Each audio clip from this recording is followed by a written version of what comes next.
Insider threats.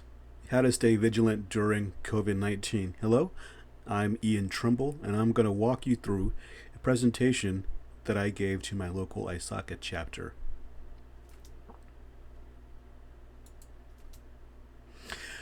"65% of Americans are worried about job loss." What does this mean? It means that many Americans are becoming desperate. Many Americans are worried, and worried people don't always make the best decisions.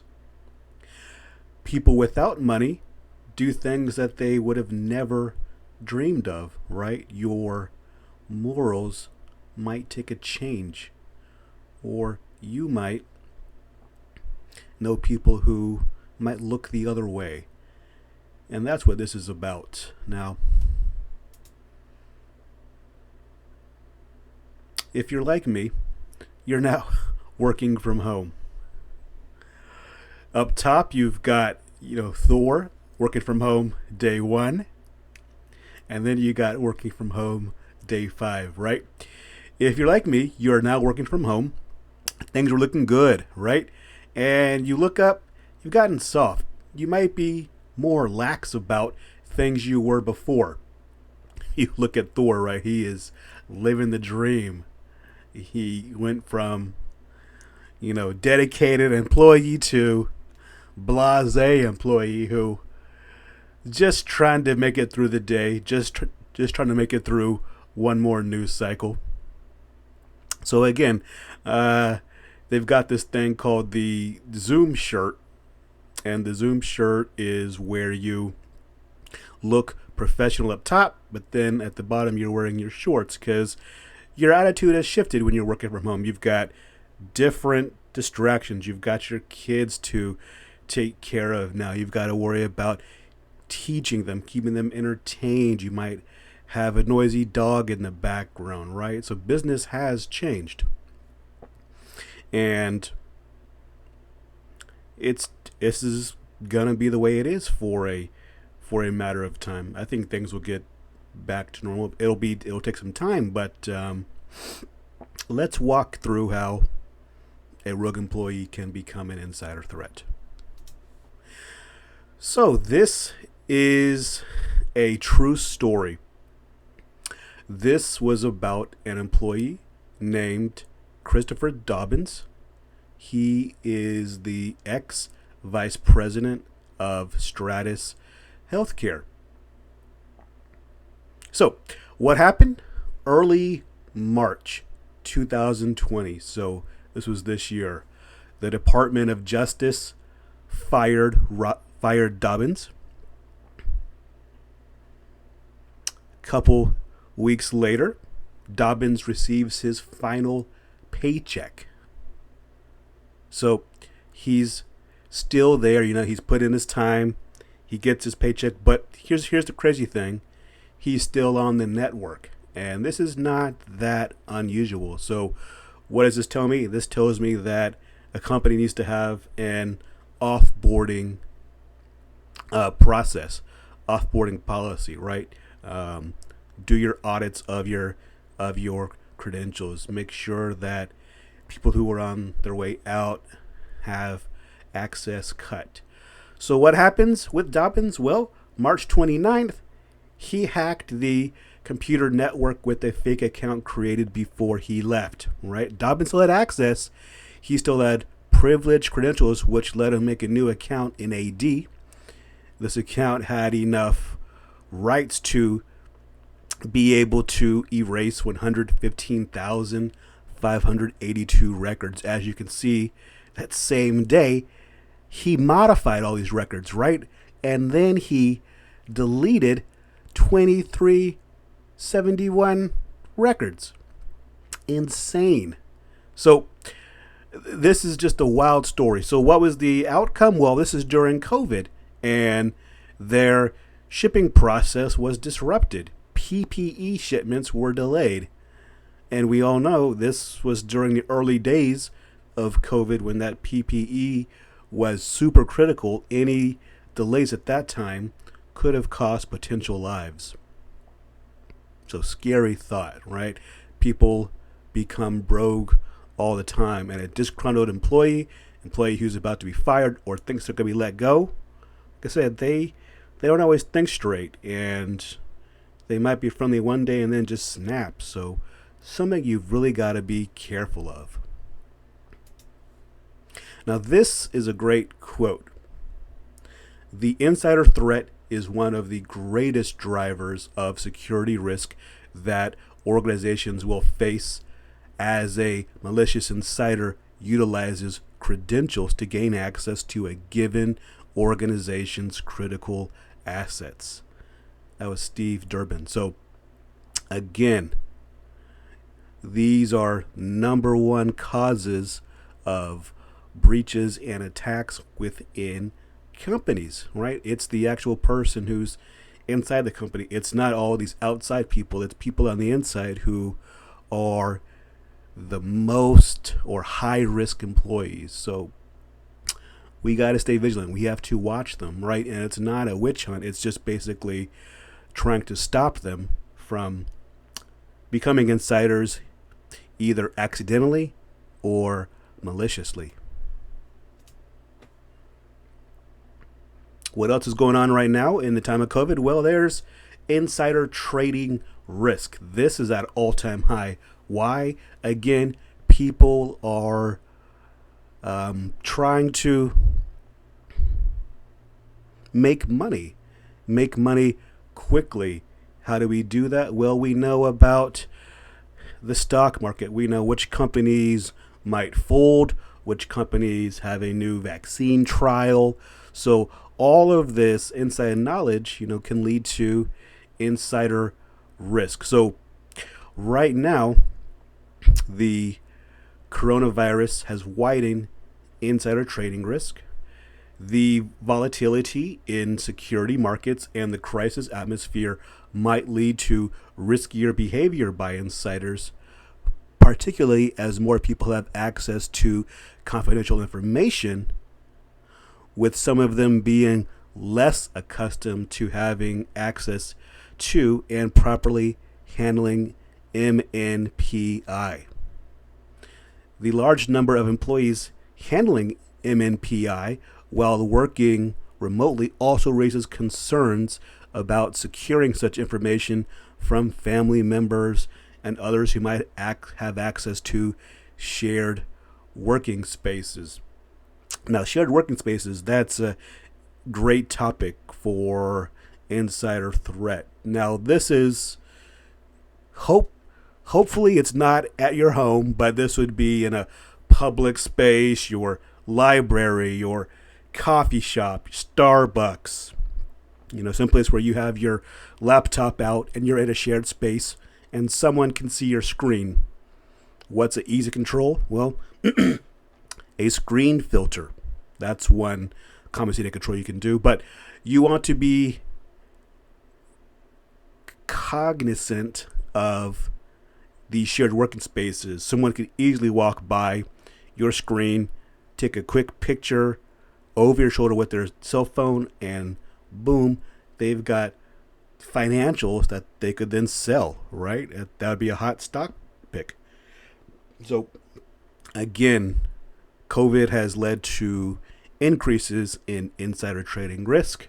Key important thing here is watch your employees and teach them about the dangers of shared workspaces, right? We don't want them to be scared. We just want them to be responsible.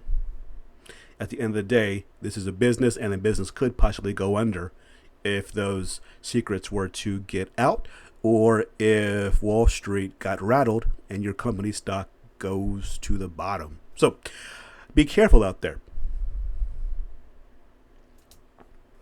The accidental insider is probably one of the most common insiders for insider threat.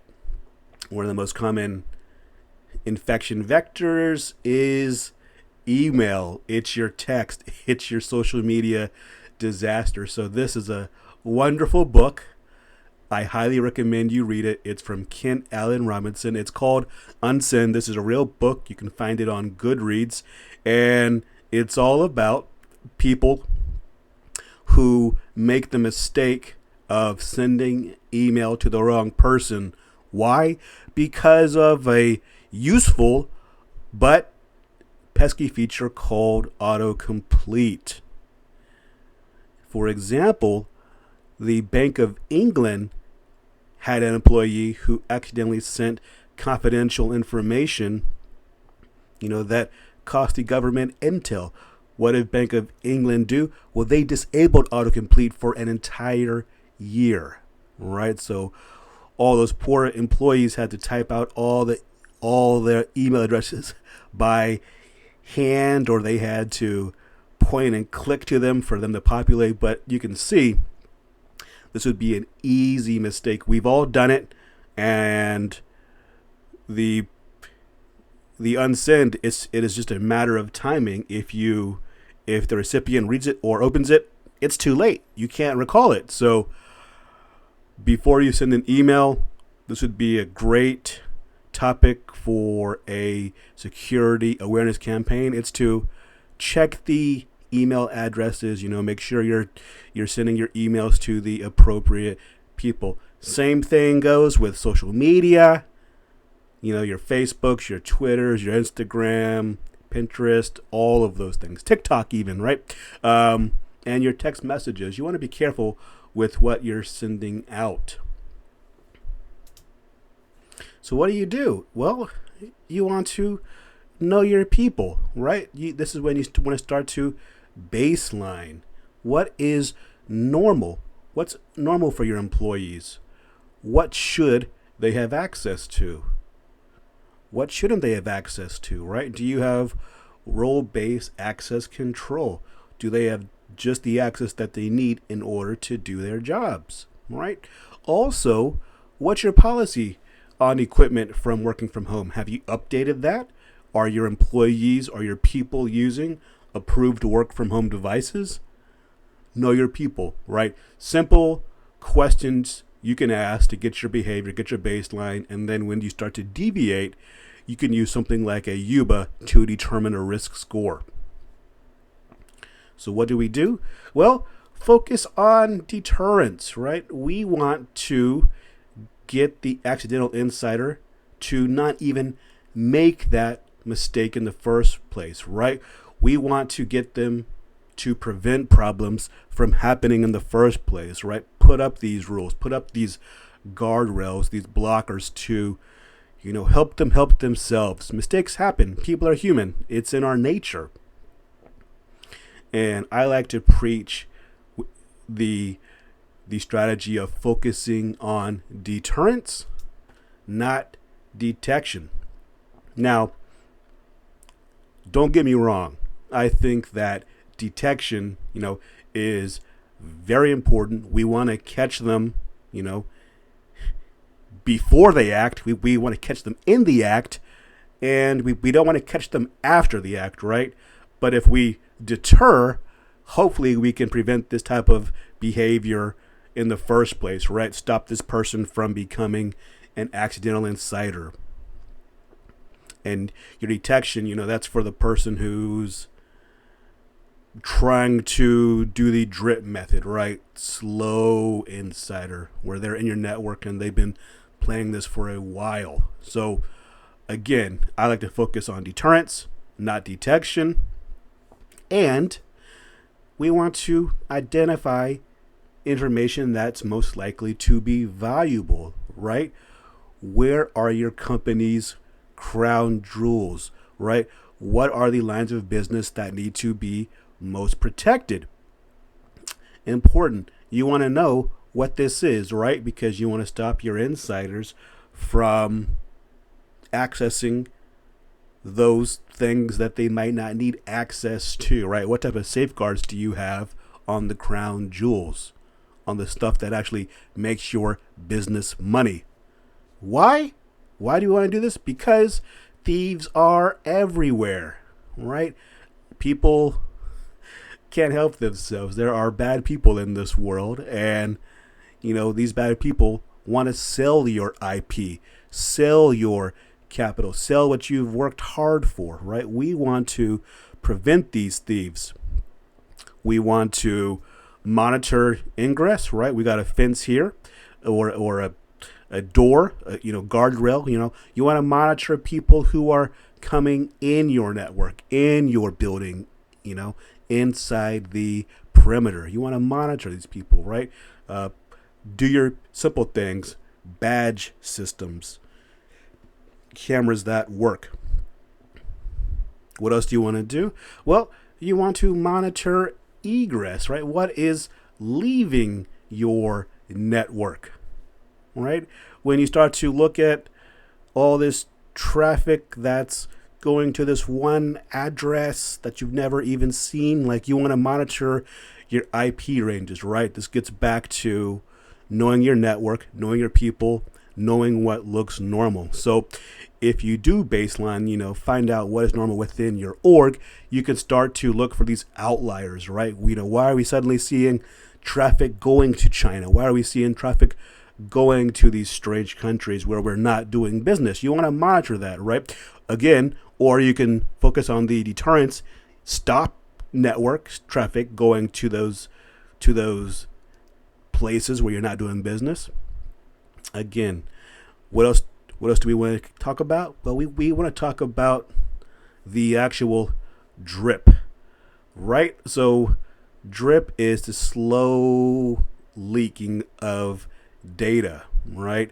Lots of insiders can be in your company for years. It's crazy to think, but lots of them like to stage this stuff, right? They start off slow and they can see what they can get away with, and you might send a document here, you might forward an email to your personal address, right? You might want to put data in different places, but slowly. So the information drip or the data leakage drip, it's real.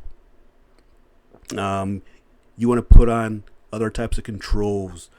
DLP is a preventative control to watch for this type of drip. What else? Well, there's other ways where you might not think of insider threats. This is a very cool example. This was a site called Translatecom, and I've got a picture of the Rosetta Stone because I thought it was appropriate. Right? We're going to translate something to something else. And in business, we do this all the time. And you're thinking to myself, Translatecom, what does that have to do with insider threat? Well, Translatecom was storing passwords, right? Translatecom got popped. When they got popped, what happened? Well, Translatecom was used by a company called Statoil. Statoil was a $46 billion business. They used Translatecom because they were a multinational, right? They did business all over the world. So their employees thought it was okay to use the software to get their job done. And why wouldn't they? So they use Translatecom for contracts, passwords, code information. That's like your code where you're for your devs, your workforce reduction, right? So all of this stuff, got found out in this Translatecom hack. So you want to be careful, right? All this information was out there in the open. You want to be smart about what cloud tools you use. You want to have a vendor checklist or a vending scoring system, some type of reputation service where you know what type of business you are dealing with, right? What type of audits happen with these companies? How are they actually being checked out? So Translatecom, legit company, but this Statoil, they got popped because they didn't do their homework.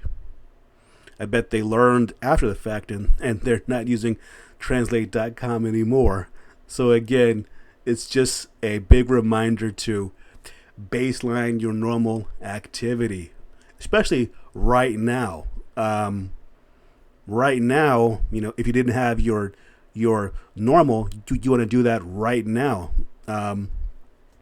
Employees are stressed, and that when employees are stressed, when people are stressed, they make mistakes. This opens the door for insider threats. This was a new scam that was making the rounds. Lots of phishing campaigns are here. We've got one right here. It's basically, dear sir, please go through the attached document on safety measures regarding the spread of coronavirus. This little measure can save you. Use the link to download. And it's got safety measures.pdf, right? Sometimes people, wanted to just click, right? People love to click. So again, this is where your security awareness campaign would come into effect, right? Teach your employees to look out for these types of scams. And again, you can see okay, why is this doctor from the Wuhan virus trying to contact me, right?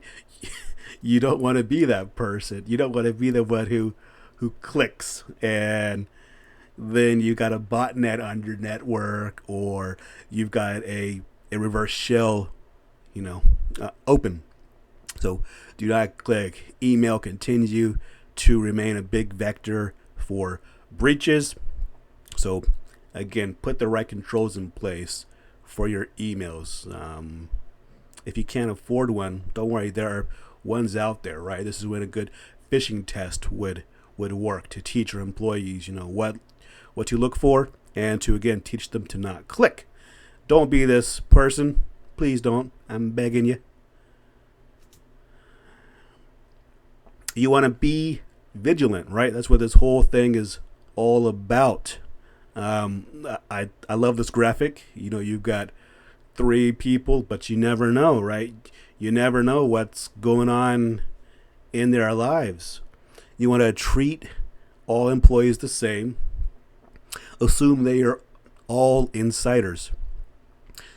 And I'm not preaching, be negative, right? I'm saying don't think they're all bad insiders, not in a negative way, right? But think about this from a business continuity perspective, right? You want to keep your company rolling. This is your source of income, right? You want to keep the company going, so you want to stop them from, becoming insiders. There's always going to be easy money out there. With COVID, it's just no different. With COVID, there's a new way to fish users. Don't make it easy. Make sure you've got the proper controls in place, like I talked about before. Your email, you're patching your host, your servers. You've got the right filters in place. You've got your firewall. You've got all these tools in place, right? You want to practice defense in depth, but you also want to make it difficult for these attacks to be successful. This is all too real, especially right now.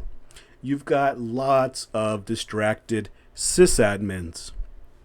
You may not realize it, but you've got some potentially distracted and stressed out administrative users logging into your HR, your payroll, your CRM systems, your ERP, and your other systems right now.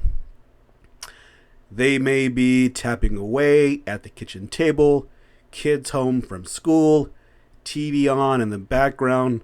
Not exactly the business atmosphere that they are used to. On top of that, you've got these same admins who are worried about personal finances, their own job security, and all the rest that goes with living through the the coronavirus pandemic, right? So why do we care? Because distracted admins make mistakes. So this is very important. I want you to take this pledge, right? This is the call to action, right? Take this pledge with me to, help be safe and protect your network, right? Listen to Uncle Sam. That's right. You. That's right. I'm talking to you. I need you to be vigilant with me during COVID-19. And you're pointing to yourself, who, me? I'm saying, yes, you. We're going to stop these insider threats. How? We're going to focus on low-hanging fruit, right? What are some simple, quick wins that we can do? Stuff that we talked about, right? Always on proxies. That means, when you're giving your employees these work from home devices, that they're browsing through the proxy even when they're, off site. You've got lots of solutions out there. You've got multi-factor. You've got two-factor, right? Don't make it easy for someone to get onto your computer, right? Stop them with this control. Works great, and it's pretty simple to set up these days. Again, low-hanging fruit, quick wins, right? And you're saying low-hanging fruit, tell me more. Well, there's even more low-hanging fruit, right? Like I talked about before, DLP, email filters, phishing campaigns, security awareness campaigns. Focus on these small wins to improve your outcome or reduce your risk for accidental insiders and malicious insiders. I love this graphic right here, right? Say it's low-hanging fruit one more time. Again, focus on these small wins and you'll be surprised at the outcome that it actually has on your network. All right? Rome wasn't built in a day. It was a gradual approach, step by step by step.